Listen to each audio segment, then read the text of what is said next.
Imagine this. You wake up one morning not with the slow, groggy confusion of a bad night's sleep, but with a sudden, violent clarity, the kind that hits you like cold water thrown across your face. You lie there, staring at the ceiling, and for a moment, just one terrifying, honest moment, you ask yourself a question you've been running from your entire life. Who am I when no one is watching? Not the version of you that shows up to work, composed and professional. Not the version that laughs at the right moments at dinner parties. Not the curated self you present on social media, carefully filtered, carefully angled, carefully constructed. I mean the raw, unpolished, unperformed version of you. The one that exists before the world gets its hands on you every single morning. And here's what makes that question so deeply unsettling. Most people, if they're truly honest, don't know the answer. If that question just landed somewhere uncomfortable inside you, good.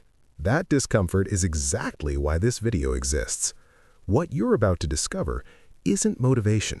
It isn't a productivity hack.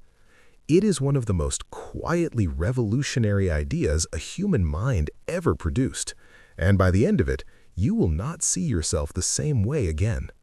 So, before we go any further, if you've ever felt like your life is almost yours, but not quite, hit that subscribe button and turn on notifications, because this channel exists for exactly that feeling. Now, let's go deeper. We live in an age of unprecedented self-expression. We have platforms, podcasts, personality tests, therapy apps, and an entire industry built around the promise of finding yourself. We are more connected, more vocal, more visible than any generation before us.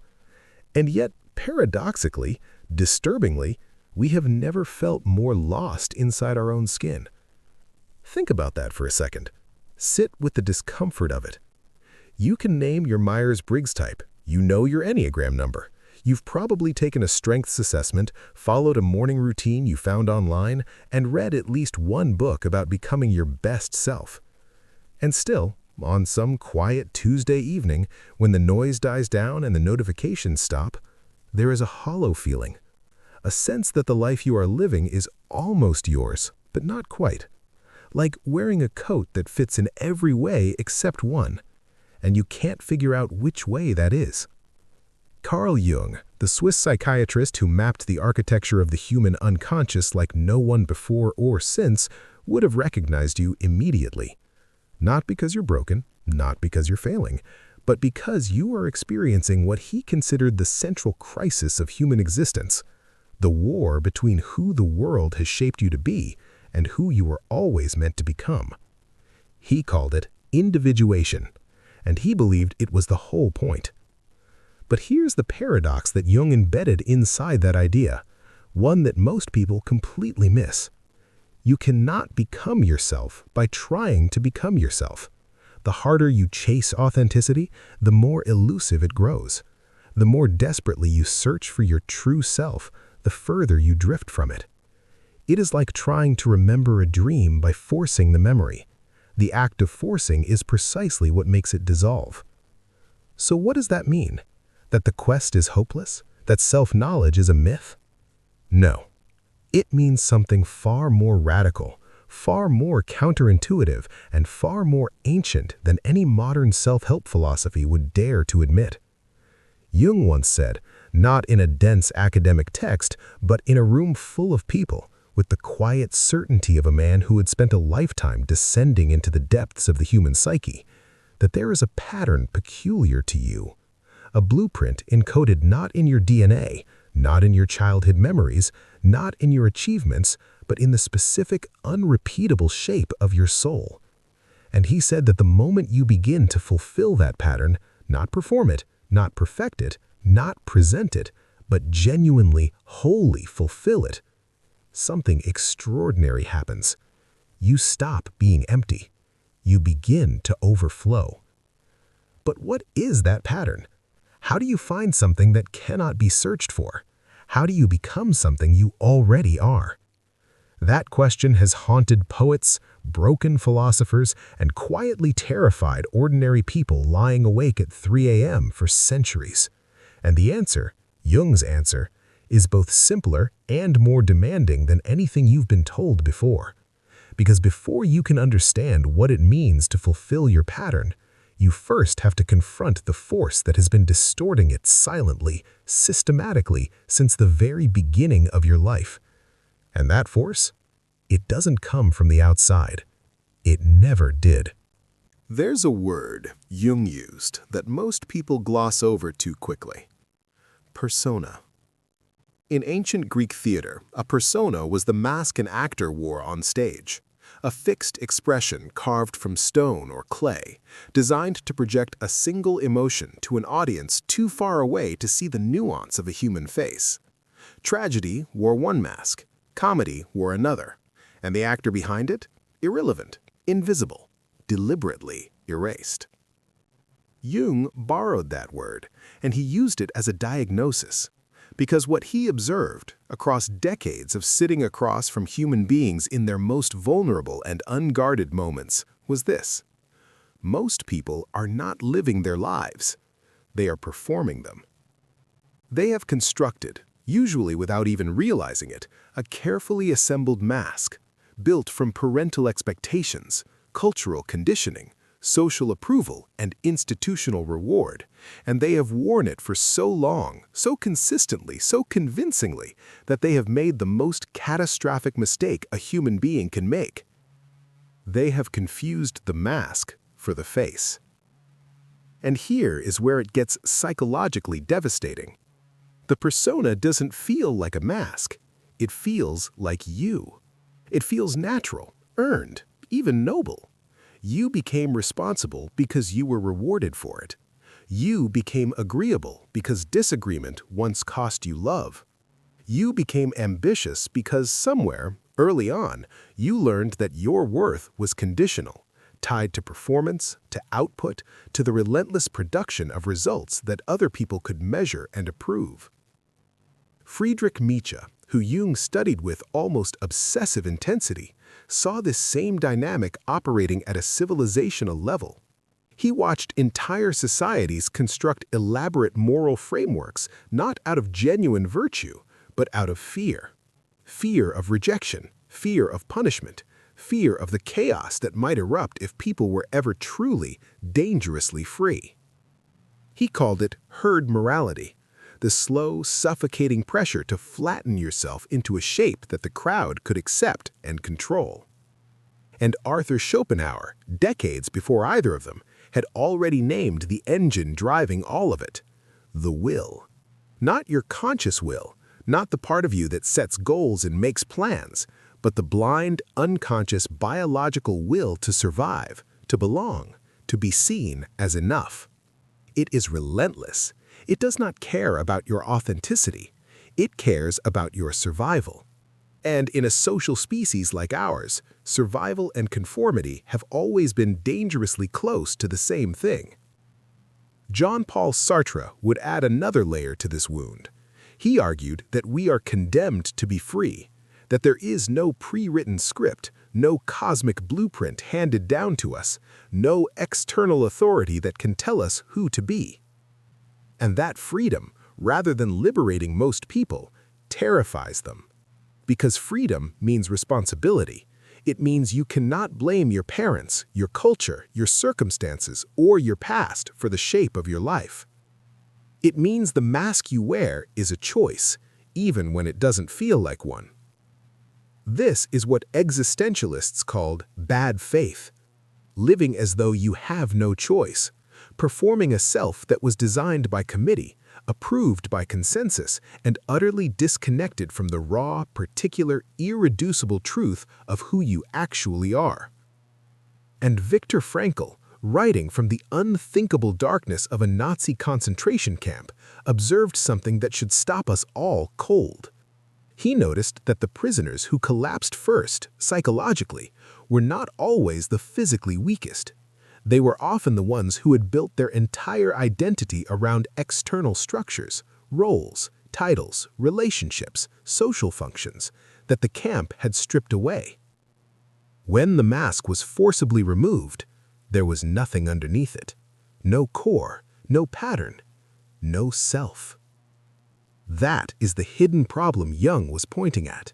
Not that you are broken, not that you are bad, but that the very systems designed to civilize you, family, school, religion, society, are also, quietly and efficiently, in the business of replacing you, substituting a socially functional copy for the original, and doing it so early, so gently, so thoroughly, that by the time you are old enough to question it, the original already feels like a stranger.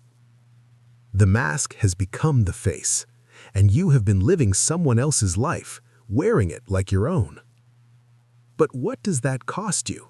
What does it actually do to your mind, your body, your sense of reality, to spend years, decades, an entire lifetime performing a self that was never truly yours? The answer is darker than you might expect, and far more common than anyone wants to admit. Here is something no one tells you about wearing a mask for too long. It stops feeling like a mask. And then, slowly, insidiously, in ways so subtle you will dismiss them as ordinary tiredness or ordinary stress or ordinary dissatisfaction, it starts to suffocate you. Not dramatically, not all at once, not in a way that announces itself with a crisis or a breakdown or a moment of obvious collapse. It happens the way carbon monoxide poisoning happens, colorless, odorless, invisible, and by the time you notice the symptoms, the damage is already deep inside you.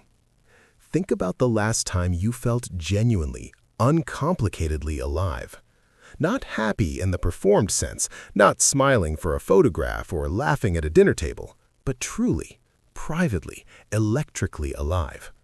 The kind of aliveness that has nothing to do with what anyone else thinks of you, the kind that hums underneath the skin like a current. For some people, that memory is recent. For most, it is startlingly distant, and for a quietly devastating number of people, they cannot find it at all. They reach back through their own history, searching for the moment, and they find only performances, only roles, only the accumulated residue of a life lived for an audience. That is not a small thing. That is an emergency. Neuroscience is beginning to catch up to what Jung intuited nearly a century ago. When human beings chronically suppress their authentic emotional responses, when they consistently override their genuine impulses in favor of socially acceptable performances, the brain doesn't simply adapt neutrally. It pays a price. The prolonged activation of the stress response, driven by the constant low-grade anxiety of self-monitoring and social performance, literally reshapes neural architecture. The prefrontal cortex, the seat of self-awareness, creativity, and genuine decision-making, becomes increasingly dominated by threat detection circuitry. You stop thinking expansively. You start thinking defensively. Your entire cognitive orientation shifts from creation to protection. You are no longer building a life. You are defending a performance. And here is the cognitive bias that makes it nearly impossible to see this happening in real time. Psychologists call it the adaptation level phenomenon, the deeply human tendency to normalize whatever becomes consistent. Pain that is constant stops registering as pain. A cage that has always been there stops looking like a cage. The life you have been performing for so long starts to feel indistinguishable from the life you actually want. Not because it is, but because your brain, in its relentless drive towards psychological efficiency, has simply reclassified your prison as your home. Aldous Huxley saw this coming with almost prophetic clarity. In a world he described as engineered for distraction and conditioned for comfort, he warned that the most dangerous form of oppression would never need chains or dungeons. It would simply need to make people love their captivity, to make the performance so rewarding, the mask so socially profitable, the cost of authenticity so high that no one would ever seriously consider taking the mask off. Look around. Tell me that doesn't describe something real. Because here is what the unexamined, mask-wearing life actually produces at scale. It produces people who are professionally successful and privately hollow. People who have achieved everything they were told to want and feel nothing upon arriving. People who are surrounded by relationships built entirely on the performed version of themselves, which means no matter how many people love them, they carry an unshakable, irrational, maddening sense of being fundamentally unknown. That loneliness, the loneliness of being unseen inside a crowded life, is perhaps the most widespread and least discussed psychological epidemic of our time. And it doesn't stop at the individual, it metastasizes outward. Societies built predominantly on performed selves, on masks interacting with masks, lose something irreplaceable. They lose the friction of genuine encounter, the productive tension of real disagreement, the creative electricity that only sparks when two authentic human beings actually meet. Not two personas negotiating, but two souls, briefly, courageously, making contact. What replaces it is performance at scale, politics as theater, relationships as transactions, culture as a mirror in which everyone is frantically searching for their own reflection and finding only other people doing the same thing. Jung watched this dynamic and understood it as a civilizational wound, a society of unindividuated people, people who had never confronted the gap between their mask and their face, would inevitably project their unacknowledged darkness outward, onto enemies, onto outsiders, onto anyone who embodied the parts of themselves they had refused to integrate. He called that unacknowledged darkness the shadow, and he said, with the quiet gravity of a man who had seen it destroy lives from the inside, that you cannot heal what you refuse to see. So we arrive at the question that changes everything. If the mask is the problem, if the performance is the poison, then what is the cure?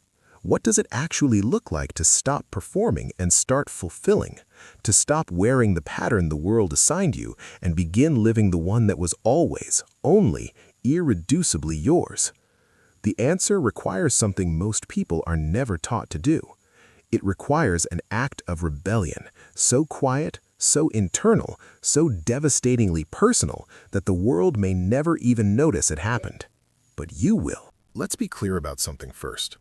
The rebellion Jung is calling you toward is not the kind that makes noise. It is not quitting your job dramatically and moving to Bali. It is not burning down your relationships, dismantling your responsibilities, or performing authenticity on social media with the same hollow theatrics you used to perform everything else. That is not breaking free. That is simply swapping one mask for another, trading the costume of conformity for the costume of rebellion, and calling it transformation. Real individuation is quieter than that, and far more demanding. It begins with a single, radical act that sounds almost embarrassingly simple until you actually try to do it. It begins with witnessing yourself honestly, not judging, not fixing, not immediately reaching for a solution or a strategy or a self-improvement framework. Simply watching, noticing, asking with genuine curiosity rather than anxious interrogation, what is actually true about me, right now, in this moment, beneath all the performance? Jung called this the process of making the unconscious conscious, and he was insistent, almost urgent, about why it mattered. Because what you do not acknowledge in yourself, you do not control. What lives in the dark freely, shaping your choices, coloring your perceptions, driving your reactions, sabotaging your relationships, all without your knowledge or consent. The shadow doesn't disappear because you ignore it. It simply operates without supervision. This is what Nietzsche meant when he wrote, "He who has a why to live can bear almost any how." The rebellion isn't against the world. It is against the unconsciousness that allows the world to define you without your participation. And here is where history offers us something extraordinary, because throughout human civilization, there have always been individuals who refused the performance, who looked directly at the gap between their mask and their face and chose, at considerable personal cost, to close it. Consider Rainer Maria Rilke, the poet who wrote letters to a young man struggling with his identity and told him with breathtaking directness, "I would like you to beg you to have patience toward all that is unsolved in your heart and to try to love the questions themselves." Rilke understood something that our solution-obsessed culture has almost entirely forgotten. that the path to your authentic pattern does not begin with answers. It begins with the willingness to sit inside the questions without immediately trying to escape them. Or consider Jung himself, who, in his late 30s, deliberately descended into what he called his own unconscious. He resigned from his prestigious position at the University of Zurich. He withdrew from academic life. He sat alone every day and did something that looked from the outside like madness. He played. He built stone towers by a lake. He drew strange circular images he didn't fully understand. He wrote conversations with figures that emerged from his own psyche and terrified him. He called this period his confrontation with the unconscious, and from it came the deepest, most enduring insights of his entire career. He did not find himself by optimizing himself. He found himself by surrendering to himself, by following the thread of what was genuinely alive in him, even when it made no rational sense, even when it cost him everything that the world had decided made him valuable. That is the counterintuitive truth at the heart of individuation. You do not construct your authentic self, you uncover it. Like a sculptor who does not create the figure inside the marble, but simply, patiently removes everything that is not the figure. So what does that look like practically? It looks like paying radical attention to the moments when you feel most yourself, not most impressive, not most approved of, but most real. It looks like noticing the activities, the conversations, the ideas, the environments that make you feel less like you are performing and more like you are simply being. And then, this is the rebellious part, it looks like making choices that protect and expand those moments, even when the world around you cannot understand why. It looks like learning to tolerate the discomfort of being misunderstood. Because here's the truth that no one who has ever genuinely individuated will deny. The moment you begin to fulfill your own pattern rather than the pattern assigned to you, some people in your life will feel deeply unsettled by it. Not because you have done anything wrong, but because your authenticity implicitly confronts them with the inauthenticity they have chosen, and human beings rarely forgive that kind of mirror. The rebellion will cost you something. It always does. But here is what Jung discovered, and what every human being who has ever walked this path confirms, quietly, privately, in the moments of their deepest honesty. What you gain is worth incomparably more than what you lose. Because what you gain when you finally, fully, courageously begin to fulfill the pattern that is peculiar to yourself is not just happiness, not just peace, not just a vague sense of authenticity. You gain abundance. The specific, luminous, overflowing abundance that Jung described in that seminar room nearly a century ago. And what that abundance actually looks like, what it means, what it produces, what it does to everything around you, is the final truth this video has been building toward. And it is more powerful than anything that came before it. Come back to Jung's words one more time. Not as a quote, not as an intellectual curiosity, but as a mirror, held directly up to the life you are currently living, the choices you are currently making, the person you are currently, quietly, becoming. If you fulfill the pattern that is peculiar to yourself, you have loved yourself. You have accumulated. You have abundance. You bestow virtue then because you have luster. You radiate. From your abundance, something overflows. Read that slowly, because buried inside those words is not merely a philosophical observation. It is a complete and devastating diagnosis of why so much human generosity fails, why so much human love exhausts itself, why so many people who spend their entire lives giving their time, their energy, their attention, their very identity to others, to causes, to institutions, to relationships, end up hollow, depleted, quietly, bitterly, bewilderingly empty.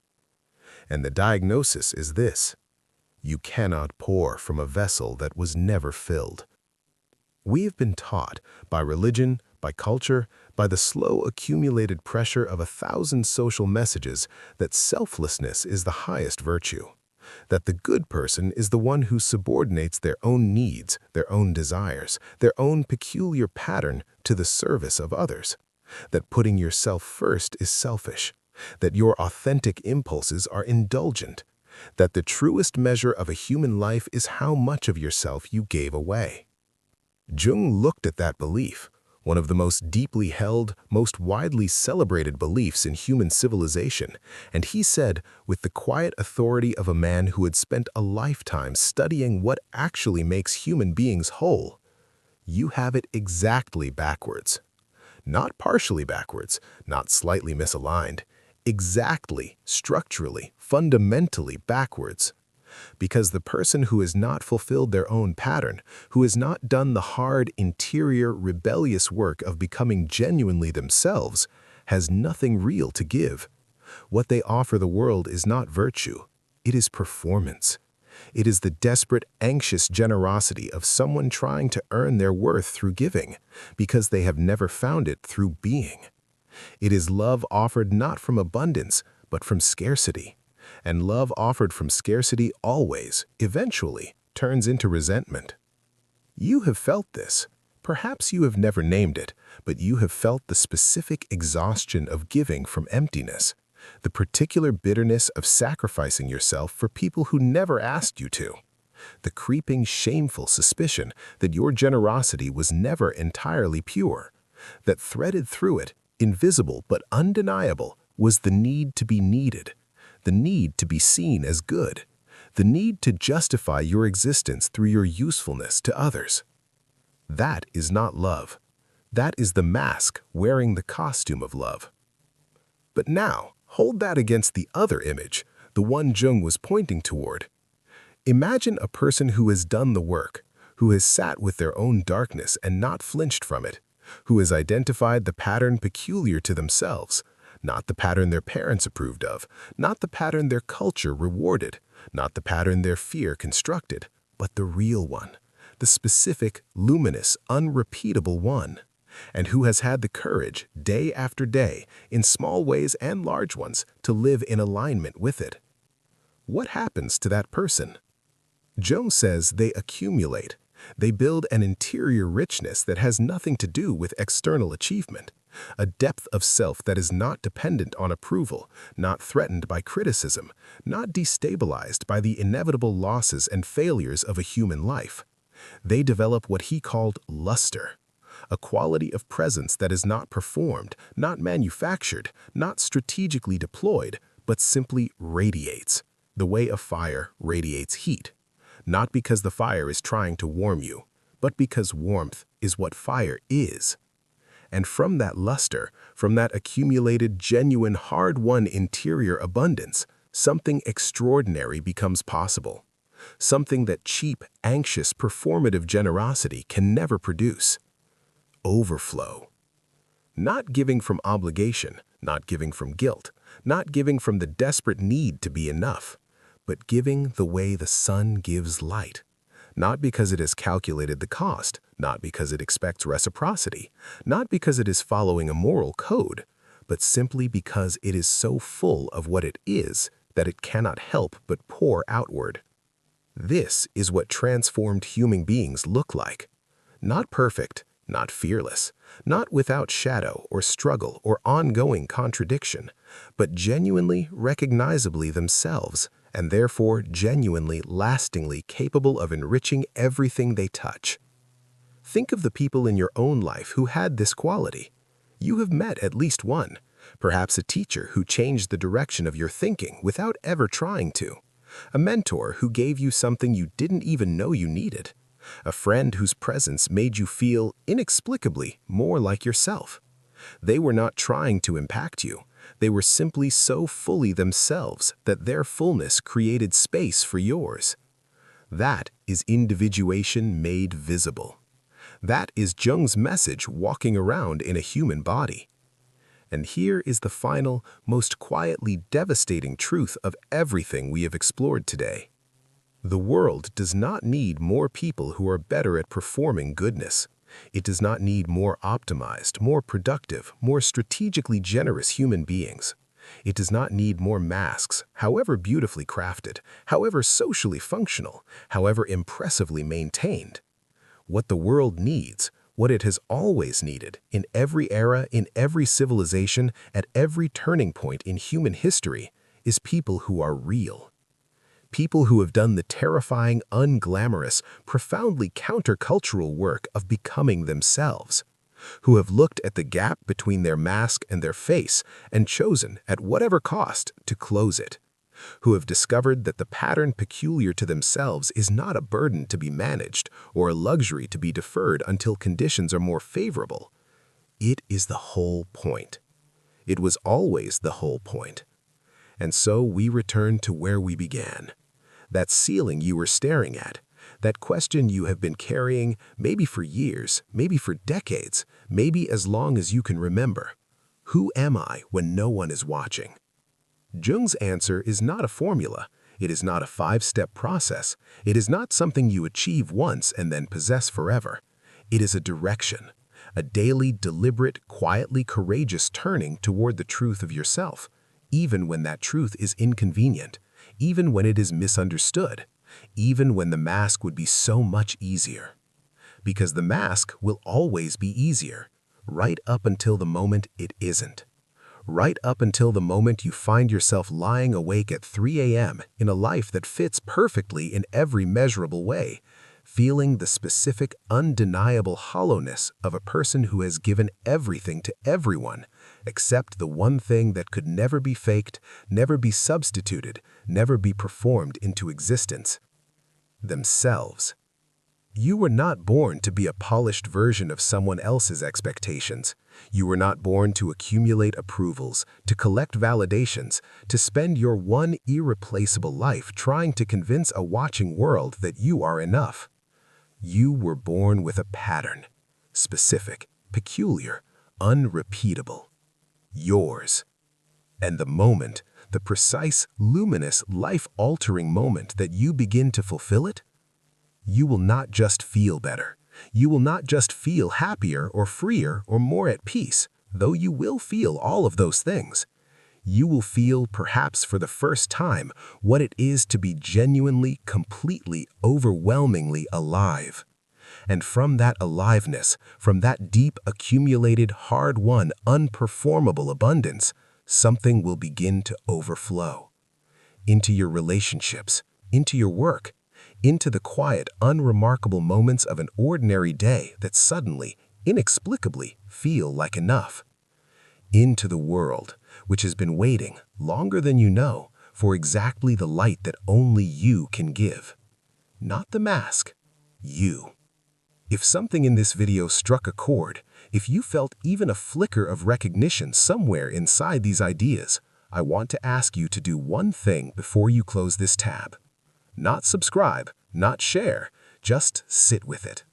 Ask yourself honestly where in your life you are still performing rather than fulfilling, where the mask has been on so long it has started to feel like a face. And then, when you are ready, take one small, quiet, courageous step toward the pattern that was always yours. That step is where everything begins. And if you want to keep exploring ideas like this, ideas that don't just inform you, but genuinely challenge the way you see yourself and the world, then subscribe, turn on notifications, and come back, because this is only the beginning of the conversation. See you in the next one.